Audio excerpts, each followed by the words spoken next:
दो भाई एक साथ रहते, बाप का इंतकाल हो गया, दोनों ने बांट लिया, अपनी अपनी ज़मीन बांट लिया। एक कुंवारा भाई, एक शादीशुदा है। शादीशुदा भाई ने बंटवारा कर लिया, बोझा बोझा करके गेहूं बांट लिया। कुंवारा भाई बोझा बोझा करके गेहूं बांट लिया। एहसास हुआ यार मैं तो कुंवारा हूँ, मेरा खर्चा थोड़ा है, मुझको बराबर बराबर नहीं बांटना चाहिए। ख्याल आया भलाई का, अपने भाई के साथ भलाई का ख्याल आया।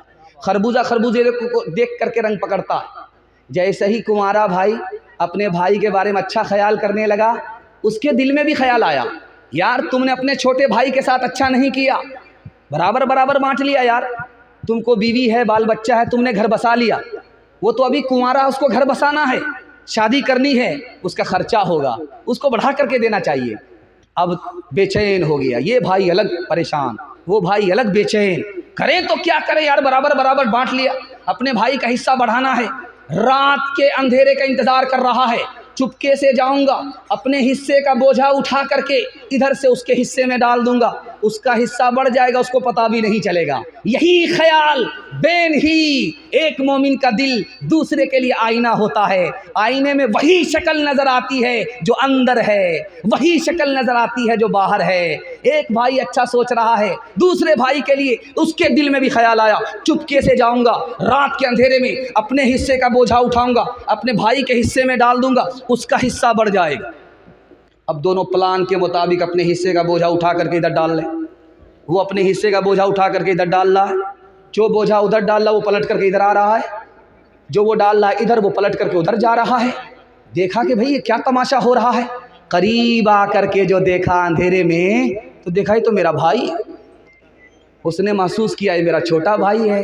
तो कहने लगे दोनों हाथ मिला करके, यार जब दिल एक है और नेक है तो आज के बाद चूल्हा एक होगा, अलग नहीं होगा। हाथ उठा करके वादा कीजिए, मोहब्बत से जिएंगे, मुसीबत में मदद करेंगे, झगड़ा होगा घर में बैठ करके हल कर लेंगे, अदालत में नहीं ले जाएंगे। मैं गारंटी लेता हूं कि मरवाड़ी के बराबर आपको तरक्की होगी। हाथ उठा करके वादा कीजिए, बिल्कुल सही जा रहा है इंशाअल्लाह। नशा पिला के गिराना तो सबको आता है, मजा तो तब है गिरतों को थाम ले साकी। करो मेहरबानी तुम अहले ज़मीं पर, खुदा मेहरबान होगा अर्शे बरी पर। करो मेहरबानी तुम अहले ज़मीं पर, खुदा मेहरबान होगा अर्शे बरी पर। खुदा रहम करता नहीं उस बशर पर, खुदा रहम करता नहीं उस बशर पर, न हो दर्द की चोट जिसके जिगर पर। करो मेहरबानी तुम अहले ज़मीं पर, खुदा मेहरबान होगा अर्शे बरी पर। दो पैगाम औरतों के हवाले से 6 मिनट में गुजर जाएगा। आपने मेरा वादा पूरा कर दिया कि जो मजमा मुझे मिला था, अल्लाह का शुक्र है सरे दस्त वही मजमा है। उठ करके जो लोग गए वो पेशाब पखाने की हाजत से गए। अगर आप लोगों को पेशाब पखाने की हाजत है तो आप लोग उठ करके वहाँ से फिर वापस आ करके जलसे को दुआ तक मुकम्मल करा सकते हैं। हाथ उठा करके वादा कीजिए कि दुआ तक हम लोग जलसे को मुकम्मल करा करके उठेंगे इंशाअल्लाह। माँ के हवाले से सुना रहा हूँ, ध्यान से सुनिएगा।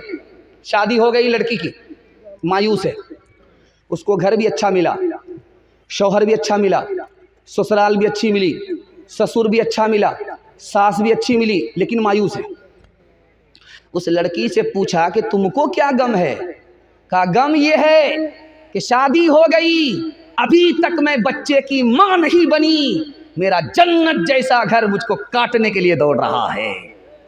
माँ के एहसास को दिखाने के लिए जा रहा हूं, ध्यान से रखिएगा। दूध पीता बच्चा है गोद में, जलजला आया, मलबे के नीचे माँ भी दब गई, दूध पीता बच्चा भी दब गया।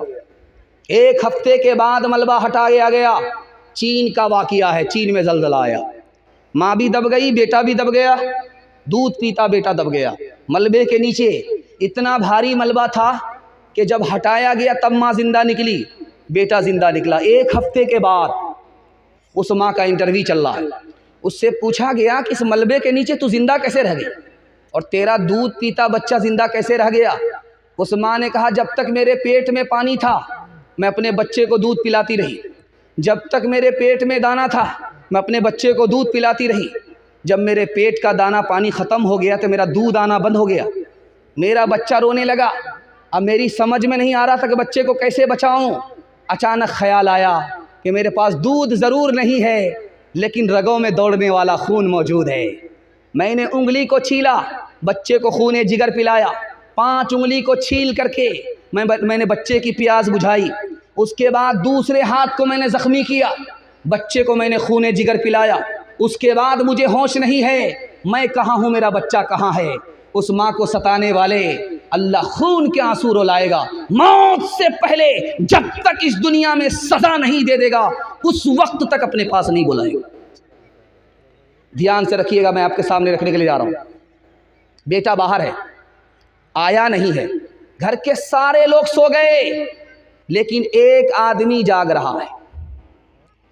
बेटा घर से बाहर गया, अभी घर के अंदर आया नहीं वापिस, सब लोग सो गए, उसकी औलाद भी सो गई, उसकी बीवी भी सो गई, लेकिन एक आदमी जाग रहा है। उसकी माँ जाग रही है कि अभी बेटा का आना बाकी है, आया नहीं है, उसके इंतज़ार में माँ जाग रही है। इतनी वफादार माँ होती है। तीसरा नमूना आपकी खिदमत में लेकर के आ रहा हूँ, बहुत ध्यान सुनिएगा। सवाल पूछा स्कूल में बच्चे से कि सबसे ज़्यादा जल्दी में गुनाह को कौन माफ़ करता है। बच्चे से सवाल हुआ तो उसने कहा कि सबसे ज़्यादा जल्दी में अगर कोई माफ़ करता है आसमान में तो खुदा है, ज़मीन में सबसे ज़्यादा जल्दी में किसी के गुनाह को माफ़ करता है तो वो माँ होती है, बाप होता है। बेटे से माँ नाराज़ है, बात नहीं कर रही है। माँ नाराज़ है, बेटे से बात नहीं कर रही है, लेकिन अपनी बेटी से कह रही है, बेटी ज़रा देखो तुम्हारे भाई ने खाना खाया कि नहीं खाया। अल्लाह अकबर, क्या कलेजा है। नाराज़ तो है लेकिन दिल से नाराज़ नहीं है। उस माँ का हाल देखिए, पहले अपने बच्चों को खिलाती है, उसके बाद खाती है, पहले अपने बच्चे को सुलाती है, उसके बाद सोती है। अपनी पीठ पर अपनी माँ को लेकर के तवाफ़ करने वाला बच्चा सवाल कर रहा है कि दूध का हक़ अदा हुआ कि नहीं हुआ।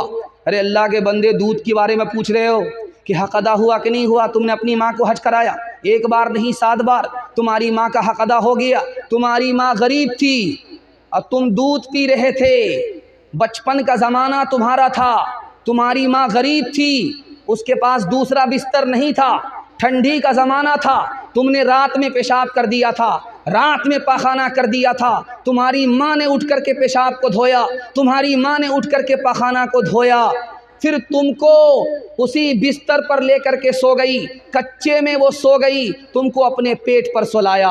अभी तो उस एक रात का हक़ अदा नहीं हुआ है, जिंदगी भर के दूध का हक़ कैसे अदा कर सकते। एक मिसाल पर पैगाम ख़त्म कर रहा हूँ। अगर माँ आपकी ज़िंदा नहीं है, दुआ कीजिए, 4 काम उसके लिए आप कीजिए, अल्लाह आपकी नाफरमानी को फरमाबरदारी से बदल देगा।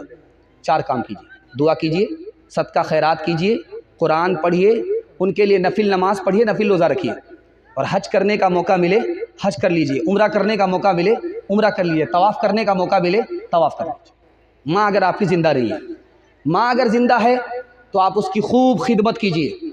अल्लाह आपके 3 चीज़ों को बढ़ाएगा। और ये रसूल की ज़बान है, हमारी ज़बान नहीं। हमारी ज़बान झूठी हो सकती है, रसूल की ज़बान सच्ची है, वो कभी झूठी नहीं हो सकती। आप अपनी माँ पर मेहरबान हो जाइए, बाप पर मेहरबान हो जाइए। 3 चीज़ों में अल्लाह इजाफ़ा फरमाएगा। आपकी सेहत भी बढ़ा देगा, आपकी उम्र भी बढ़ा देगा, आपकी रोज़ी भी बढ़ा देगा। अगर मैं इसमें झूठा साबित हो गया तो आप मेरा गिरेबान पकड़ सकते हैं।